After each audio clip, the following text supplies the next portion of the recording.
Hey, good afternoon, friends. Mark Holmes here with my buddy Cowboy Joe Boo, and as always, thank you guys for watching, commenting, and subscribing to the Joe Boo Sports Report. Without you guys, this literally does not work. Let's get open for business here, guys. For the final word on the Dallas Cowboys tonight, guys. Tomorrow starts the NFL season with the Dirty Birds taking on the Philadelphia Eagles, and guys, I'm hoping for a tie.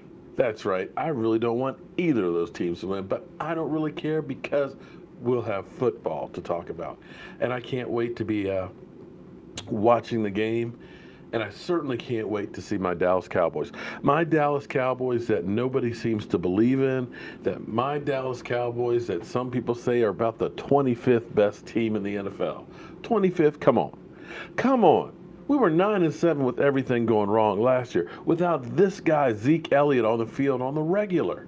And when he was there, his mind wasn't in it.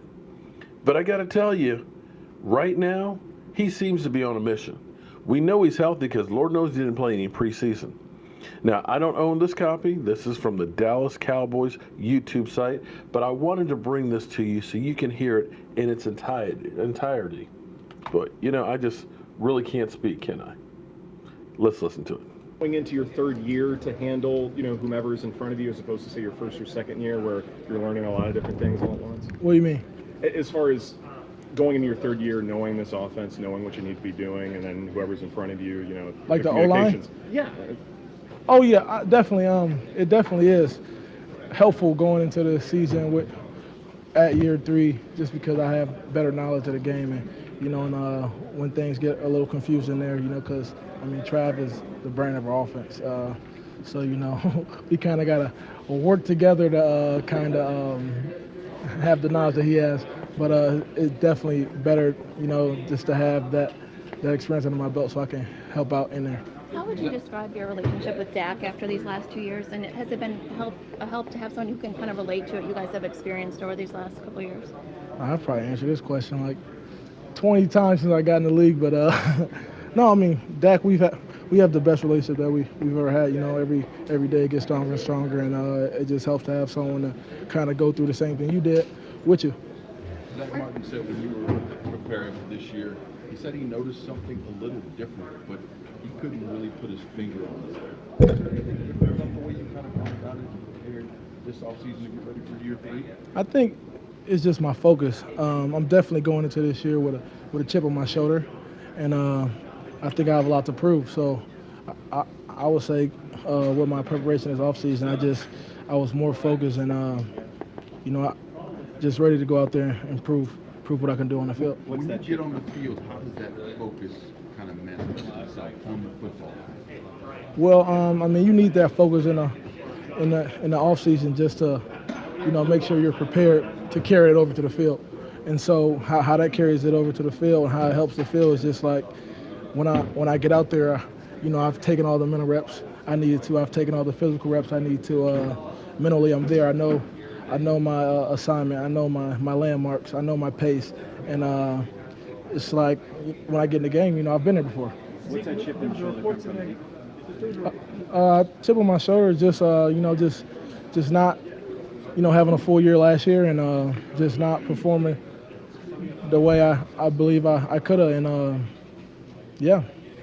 There was a report today that the Cowboys tried to trade for Earl Thomas. When you hear that they're trying to make win now moves like that, does that get you excited that the front office has that much belief that this team's ready to go and ready to make for Super Bowl? I think it does give us confidence, but that's out of my pay grade. It's not really my business. I think we have a good group of guys in this locker room, and obviously that guy's an elite player. He's special, and if we're able to add him to our roster, that would give us that much more of a chance. But our job as players is to focus on the 53 plus 10 men we have in this locker room right now, and keep developing week in, week out. You talked about something to prove on the field.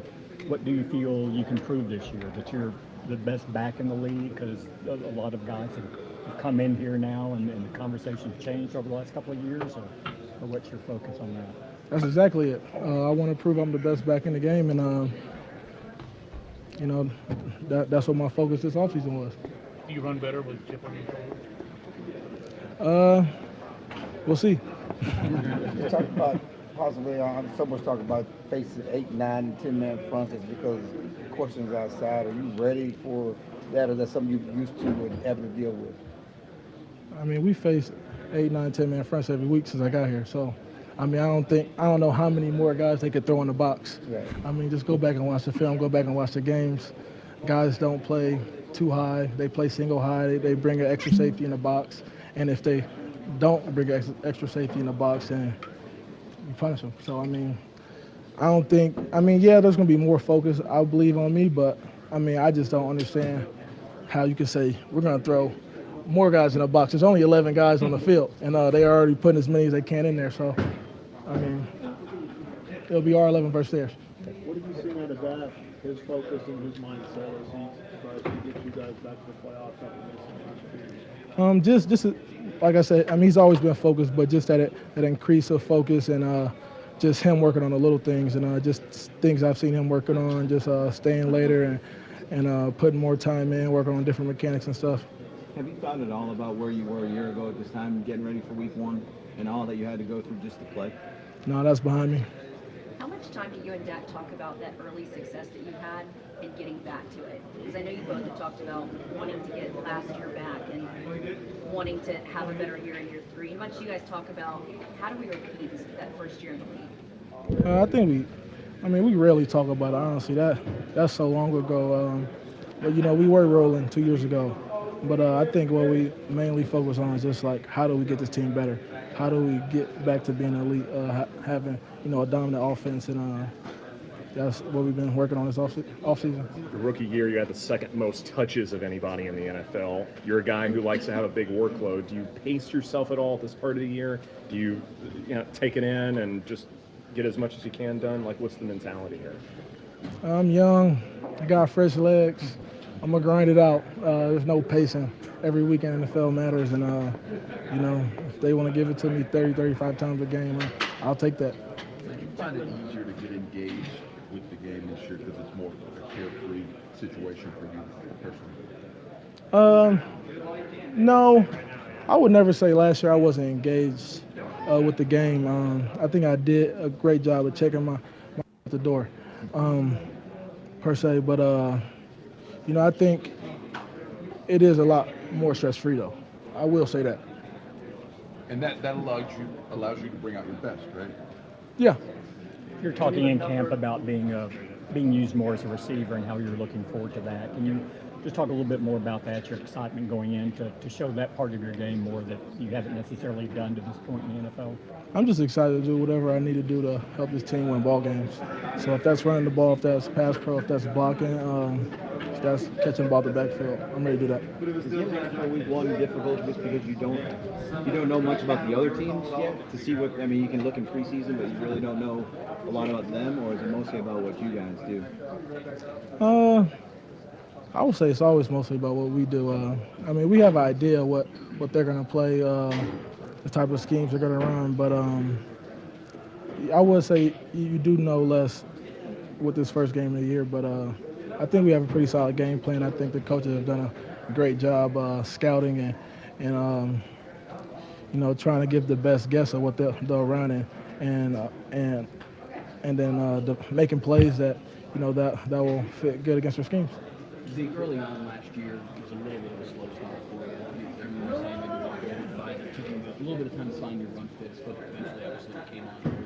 Have you done anything special this year to try and have a quicker start? I mean, I don't think I really had a slow start last year. Maybe 2 years ago I had a slow start. But, I mean, the game's going to come to you. I mean, once again, you know, it's a new O-line. But, you know, I think we've done a great job in camp just kind of syncing together and getting comfortable with each other. But, I mean, just got to go out there and execute. That's what it comes down to. What is the excitement of the opener like for you? What do you think it will be like this year? Oh, I think it's going to be really exciting. I mean, we're going against, you know, a great defensive front.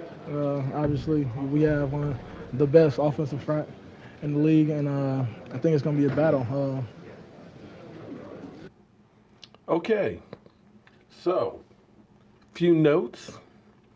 I got to tell you, this is night and day different from where we were last year. Remember this time last year, it was the NFL had suspended him, and we were basically going to court to get an injunction. His demeanor was completely different. This is the Zeke Elliott that you remember throwing M&Ms at Dak Prescott, having fun, carefree, excited. Last year, literally the weight of the world was on his shoulder. And he said he didn't think he started off slow last year. Well, here's the reality. He was under 4 yards a carry for the first part of the season. He was not the same Zeke Elliott. He averaged almost a yard less than the year before. For this team to be successful, we need him to be able to run the ball. But like you said, they can try and put 8 men, 9 men in the box, but there's only so many to go around. And if they have to put everybody in the box, then you're going to be able to do some play action. Somebody's going to be open. Of course, he said we're going to miss Travis Frederick, but Joe Looney, of course, is working in there and doing his thing. They've asked him about his relationship with Dak Prescott. We know those two, they're tight. Off-season, fishing together, hanging out together, buying penis pistols together. You know, they're best buddies, they're teammates, and they're family. So that's not an issue. I believe, and I'm going to be called, I'm sure by all the trolls, crazy, even by some of the own Cowboy fans. I feel really, really good about this team. Of course, there's always holes and things like that. But what I believe, that maybe for once, Jason Garrett got his mantra right. You know? Finish the fight. Ah, jeez. How about finish the fight and coach better? But the mantra is respect, because this team gets no respect. For the first time in a long time, we had 2 back-to-back winning seasons after going 13-3. In fact, 3 of the last 4 seasons, the Dallas Cowboys have had a winning record. They have a better record than anybody in the NFC East over the last 4 years. They're one of the youngest teams in the NFL, but unlike, say, a Cleveland Brown that's just basically dumped everybody and started all over, this team has a lot of stud players, Pro Bowl players, Rookie of the Year player, NFL rushing player, and have added some new parts with now a little bit of experience. I believe that Zeke Elliott, his mind, just look at that expression on that face. Look at that smile. He looks at peace. He looks like he is ready to go. And he had talked about the chip on the shoulder. And when I say respect, nobody gives the Cowboys any respect. They've already told us that we've got the worst offensive arsenal in football, that our quarterback sucks, that our defense, they're nobodies. But I believe this group of young guys is ready to get it together with that chip on the shoulder, and it's going to surprise a lot of people. Guys, I want to thank everybody, as always, for all you do to help support me and the channel. And I want to ask you if you can leave a comment on your thoughts. We've been working on changing some things up, doing some things a little bit differently. With us being now on the Vimeo platform, I'm able to actually do a lot more things. I'm still learning, so I'm making some mistakes, getting the sound just right with the camera angles and things like that. But leave me a comment and let me know if you like some of the stuff, being able to put in more video and things like that, and camera angles and sound and stuff. If you like the direction we're going, let me know. If you don't, let me know as well, because we are trying to take this to the next level. I'll see you guys first thing in the morning with the Don't Sleep on the Dallas Cowboys report, because you know you literally cannot sleep on the Dallas Cowboys. I'm Mark Holmes with my buddy Cowboy Joe Boo, and I'm excited about this guy right here. I'll see you soon.